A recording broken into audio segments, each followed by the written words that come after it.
What's going on, guys? My name is Wade with TechDaily, and in this video, we'll be checking out the new Samsung Galaxy A71. Now, this phone, of course, is the successor to last year's A70, which was a super popular phone, both internationally and here in the US. And I think the A series line is finally getting the respect it deserves here in the States, and I'm excited to see Samsung pushing this device even more here this year. This time around, Samsung brings some pretty interesting updates to this phone, but it still retails at a pretty competitive price in my opinion for what you're getting. And honestly, as this phone starts to launch in more places and gets picked up by various carriers in the coming months, it wouldn't surprise me to once again see the A71 as one of the most popular mid-range options. Before we jump into the unboxing, let's talk about pricing and availability first. This phone has had sort of a soft launch here and is currently available unlocked from places like Amazon for around $450, which is actually pretty crazy because Samsung themselves are selling this device on some of their international websites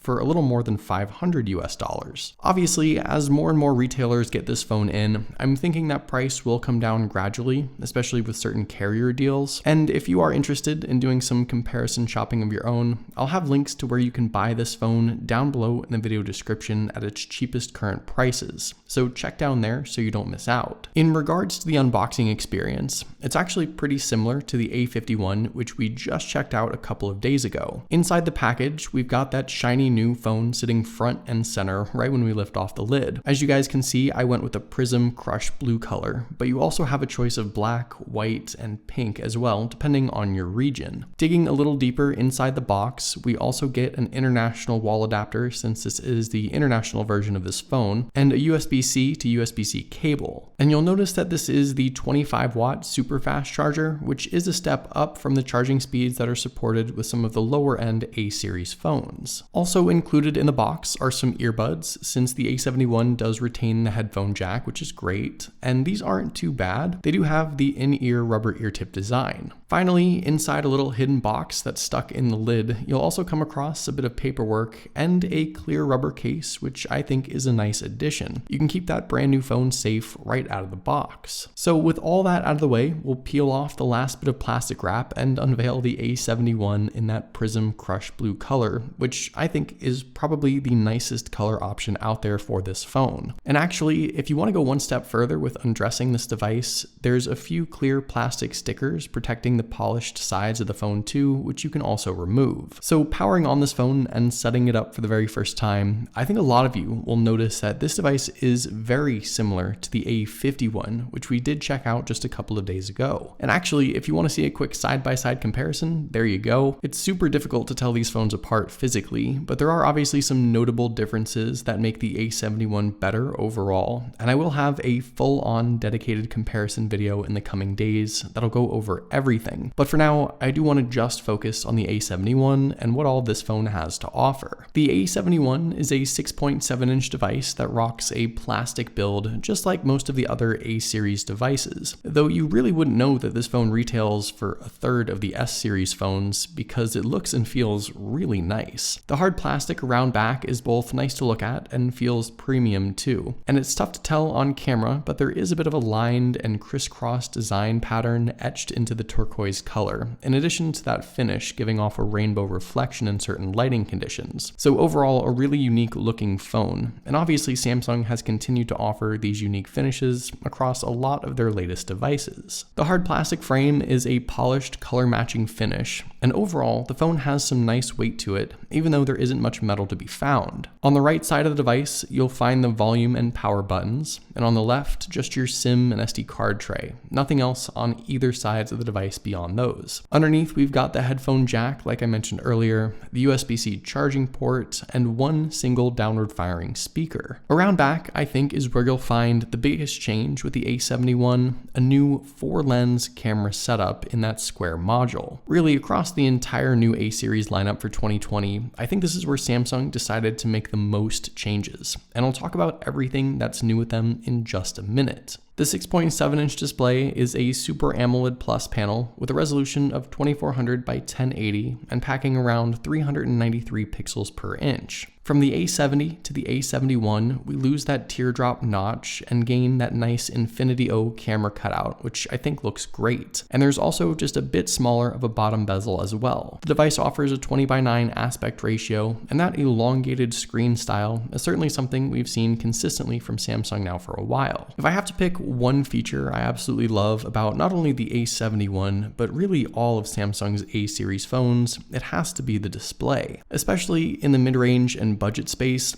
I don't think there's a manufacturer that can compete with what Samsung offers here. When I first saw what the A50 had last year, I was immediately hooked. And for the price, I think the A71 and the A51 for that matter both offer the best displays. They're bold, they're bright, and they really look good from every angle. Also, I know it's not a huge deal, but ditching the teardrop notch and offering that Infinity O display was really the right move. The front-facing camera cutout is small enough to be ignored, and I think it's the finishing touch on a really nice looking display. One thing to note though in regards to the screen, the phone ships with a built-in screen protector, which is fine. It's always good to stay protected. It's more of a film, not like a tempered glass or anything like that, but it is something to consider when you set up your fingerprint using the in-display reader. I found it to be mostly fine so far, but it can probably improve once I ditch the screen protector, and that's just sort of the way things are, unfortunately. I ran into the same sort of situation with the A51 as well, with the fingerprint sensor being less than ideal, and I suspect that the screen protector does have something to do with it.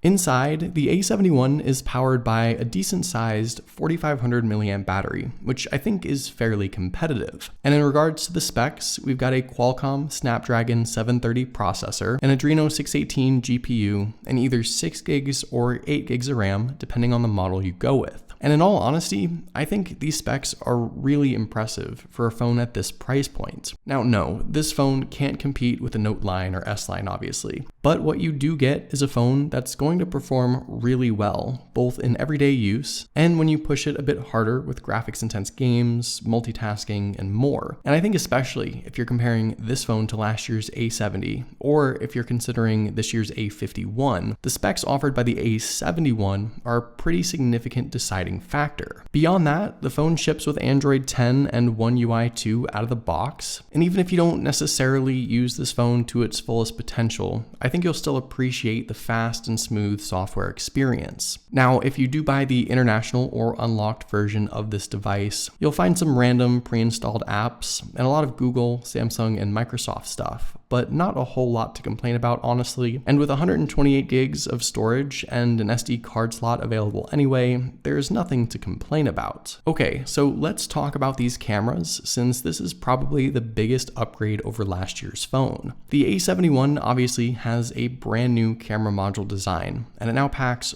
4 different lenses. There's a 64 megapixel main shooter, a 12 megapixel ultra wide lens, the 5 megapixel depth sensor for live focus shots, and a 5 megapixel macro lens. Now, everything with the camera hardware has been upgraded over the A70, but that macro lens is also a completely new addition entirely. It's a lens specifically made for taking pictures up close. It's kind of a strange addition, really, and me personally, I think I still would have preferred a telephoto lens instead. But I guess we'll see how much use I get out of this thing, and honestly, I appreciate Samsung's efforts in offering something a little different. And in regards to the front-facing camera, there appears to be a slight hardware upgrade here too. The aperture has changed a bit, at least on the spec sheet, but it's tough for me to see any other significant changes, at least in the short time I've had this phone so far. And as far as I'm aware, there doesn't seem to be any other new updates or noticeable changes, either on the software or hardware side. Now, I will absolutely be putting these new cameras to the test in a dedicated video, but I think the important thing to stress here is that especially in the budget and mid-range space, smartphone cameras have been a ways off from flagship phones. But this time around with the A71, and by extension the A51, Samsung really seems to be putting the focus on that camera hardware. And I'm really interested to see how good of a job they did and how these phones might compare to a flagship device.